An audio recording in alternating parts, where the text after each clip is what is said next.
Welcome to a Pokemon Unite showcase on Aegislash. Aegislash is a melee all-arounder and physical attacker who focuses on teamfight damage and single target assassination that typically will be going to the jungle, but can also go to the top lane and even invade the enemy jungle to level up if confident. Your passive ability is Stance Change, but will not begin to be active until you've evolved into Aegislash at level 7. Then you'll switch between Sword Stance after using a Blade move or Shield Stance after using a Shield move. Sword Stance will increase your attack, movement speed, attack speed, while Shield Stance increases defense, special defense, while reducing your attack speed by 20%. And after switching stance, for the next 3.5 seconds, your movement speed and attack speed are further increased by 15%. Auto attacks will always be the same unless you've added 1 up to 4 boost counts through using your abilities. While in no stance before level 7 or while in sword stance, your boosted attacks will pierce through enemies, which basically means you'll go through enemies and deal extra damage. While in shield stance, your boosted attack will ram enemies, dealing a bit of damage, stunning them for 0.1 second, restoring HP, and will reduce the cooldown of your blade move by 1 second. At level 1, you can start off with either your blade move, Shadow Sneak, or shield move, Iron Defense. Shadow Sneak casts a shadow that'll teleport you to its destination to deal damage. If you hit this move, you'll get a boosted attack. Iron Defense protects you for 3 seconds or after blocking 1 attack. If this move blocks an attack, it'll neglect the damage and increase your boost count by 1. At level 5, you'll upgrade your blade move to Sacred Sword or Shadow Claw. Sacred Sword creates a triangular zone that deals damage to enemies and throws them in the air. There's also a follow-up slash that also deals damage.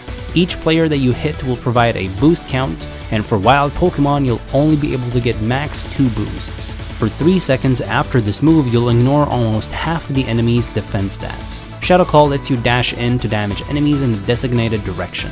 The final strike will launch enemies in the air for a brief moment and will give you a boost count. At level 7, you'll upgrade your shield move to Wide Guard or Iron Head. Wide Guard will focus in place and shield Aegislash from a bit of damage. It'll initially shove enemies in front and grant you a boost count. If your shield gets hit, it'll increase your boost count by max 2 for each different enemy hit. When this move ends, it'll shove enemies in front and slow them for 2 seconds. If this last hit damages an enemy or if the shield breaks by enough damage, it'll grant you another boost count. So you can get 1 initial boost count, max 2 if 2 different enemies hit you, and 1 more at the end if the shove hits an enemy or if they manage to break the shield by damaging it enough. Iron Head will grant you a bit more mobility and will damage enemies hit. It'll initially grant you 1 boost count and will completely nullify 1 attack for 1 second. And if it does nullify an attack, the shield will disappear while decreasing its cooldown and give you another boost count. At level 9, Aegislash learns Coup de Grace, which unleashes a slash in the designated direction to deal damage and switch you into Sword Stance. The lower their remaining HP, the more damage it'll deal. If this slash knocks out an enemy, you gain 2 boost counts. Typically, you'll go for Sacred Sword and Wide Guard, which focuses on teamfight damage and crowd control, but it's still good in 1v1 situations. Or you go for Shadow Claw and Iron Head, which sacrifices a bit of teamfight potential for a bit better single target assassination and mobility since the cooldowns are lower. Auto attacks and boosted attacks can critical strike, and so can Shadow Claw and Iron Head. However, while in shield stance, boosted attacks do not critical strike. Your critical hit rate will increase at level 5 and 9.